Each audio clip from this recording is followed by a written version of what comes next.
Ever wondered why so many people who seem financially responsible, with steady jobs, savings accounts, and retirement plans, still struggle to get ahead? Why they work hard, follow all the rules, and yet never truly build wealth? The truth is, most people aren't investing. They're pretending to invest, following a version of wealth building that feels safe but quietly destroys their potential. Today, we're breaking down the poor man's version of investing, how it traps millions in financial stagnation, and how to break free from the mindset that keeps you broke. Before we start, take a second to like this video and subscribe to the channel. Hit the notification bell too, so you never miss guidance that can transform your financial mindset. The illusion of investing. Most people mistake saving for investing.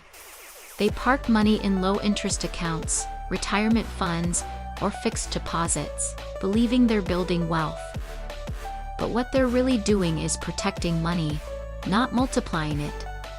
The poor man's version of investing is rooted in fear. He invests to avoid loss, not to create gain. Real investors see money as a tool for growth. They learn how to make it work for them, while the poor man works for it endlessly. Wealthy investors understand leverage, time, and compounding. They know money is energy. It needs movement to expand. Saving alone is like planting a seed and never watering it. It feels responsible, but it never grows into anything meaningful. The save and pray trap. Generations have been taught the same formula. Work hard, save money, and one day you'll be secure. But inflation quietly erodes those savings, and the rising cost of living makes it impossible to save your way to freedom. You can't build wealth in a system designed to make cash lose value over time. Yet most people keep doing what feels safe, saving, waiting, and hoping. But hope isn't a wealth strategy. The wealthy don't pray for growth. They plan for it. They study, take action, and position their money where it can grow through assets, ownership, and intelligent risk. The poor man hides from risk, but in doing so hides from opportunity too. Why most people stay stuck? Most people never become true investors because they never change their identity. They buy to feel successful. A car, a house, a vacation, and call it investing. But these purchases rarely create wealth. They drain it. If your subconscious mind is programmed for scarcity, it will always find ways to sabotage your progress. Many of our beliefs about money are formed before age 7. If you grew up hearing money doesn't grow on trees, or rich people are greedy, those thoughts quietly shape your financial behavior today. To change your results, you must reprogram your beliefs. Grow your self-worth, and your net worth will naturally follow. Fear versus growth. The poor man invests from fear of loss, change, or risk. He sticks to what feels safe, even when it keeps him stuck. The wealthy see fear as feedback. They take calculated risks, learn from mistakes, and grow wiser with every lesson. The poor avoid failure. The rich evolve through it. That mindset shift turns fear into fuel for growth. If any of this is clicking so far, just take a moment to like this video. It signals to your mind that this is information worth remembering, and it helps this message reach others who need it. The diversification myth. Don't put all your eggs in one basket. Sounds smart, until you realize spreading too little across too many things stops growth altogether. The poor diversify to avoid loss. The rich diversify to protect success. In the beginning, focus creates results. Once you master your craft and build real gains, then diversify to secure them. Splitting attention too early weakens everything. Emotional investing. Most people let emotion run their money. When markets drop, they panic. When prices rise, they FOMO. Their fear of missing out make them poor investment choices. They chase highs and lose on the lows. The wealthy think long-term. They stay calm, use data, and trust the process. To build lasting wealth, master emotion first. Emotional control creates consistency, and consistency builds fortune. The illusion of good debt. Society praises mortgages, student loans, and car payments as good debt. But debt used to consume, not produce, is still a liability. Buying a house you can barely afford or a degree that doesn't yield value doesn't build wealth.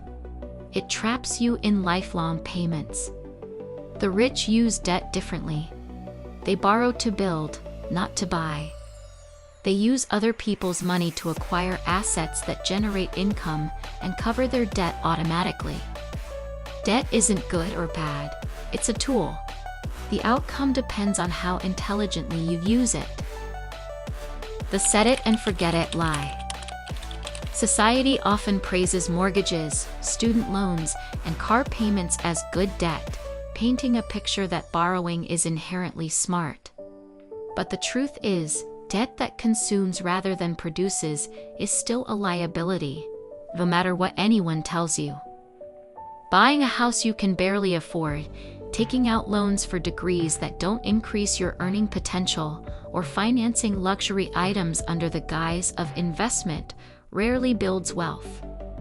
Instead, it traps you in a cycle of monthly payments, interest, and financial stress that can last decades. The wealthy approach debt with a completely different mindset.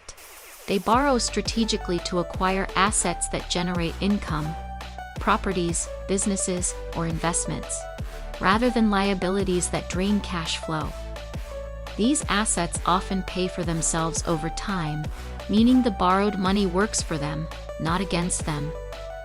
Debt itself is neutral. It's neither inherently good nor bad. The outcome depends entirely on how you use it. Used wisely, debt can accelerate wealth creation, providing leverage to grow your net worth faster than relying solely on your own capital. Used poorly, it keeps you trapped in scarcity, stress, and financial stagnation. Understanding the distinction between debt that builds wealth and debt that drains it is critical. Shifting your mindset from fear of borrowing to strategic use of capital can transform your financial trajectory, turning what most people see as a risk into a powerful tool for long-term abundance. Time alone doesn't create wealth. People love to say, just give it time. But time alone doesn't grow money. Knowledge does. If your money is sitting in poor investments, time amplifies those mistakes. Compounding only works when what's compounding is valuable. Wealthy people don't wait for luck. They make time work through systems, automated income, investments, and businesses that earn even while they sleep.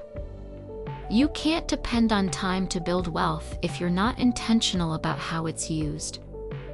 The identity shift. True investing begins with a mindset shift, from preservation to creation.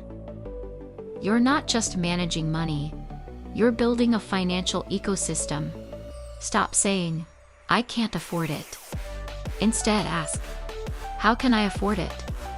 That single question activates creativity and opens new paths to opportunity. The poor focus on cutting expenses, the rich focus on expanding income. The difference isn't effort, it's perspective. Once your subconscious believes wealth is possible for you, you'll start taking actions that align with abundance instead of scarcity. Breaking the cycle. Escaping the poor man's version of investing starts with awareness. Ask yourself, am I investing out of fear or strategy? Do I truly understand where my money is going? Are my choices helping me grow or just keeping me comfortable? The first and best investment you'll ever make is in yourself. By resetting, recoding, rewiring, and reprogramming your money mindset. No amount of education, luck, or skill will make you rich. The money game is 80% mindset and only 20% skill set. When you shift from a scarcity mindset to an abundance mindset, you will be able to attract lasting and permanent wealth. You will then magnetize money into your life instead of repel it. If you are ready to become a money magnet and be even better at managing it, click the link in the description and we will help you to rewire your money mindset. If your version of investing has been about safety, saving, or following the crowd, you've been operating in the poor man's version of wealth building. But it's not your fault. It's conditioning. You were taught to work hard, avoid risk, and cling to comfort. But real wealth lives on the other side of fear. To change your financial future, you must change your financial programming. Think abundance. Learn the rules of leverage, compounding, and cash flow. Don't play to avoid losing, play to win. Once you shift from protecting money to multiplying it, your financial reality transforms. If this message resonated, hit like, subscribe, and comment what part spoke to you most. And remember, once you know how to grow your self-worth, you will automatically grow your net worth.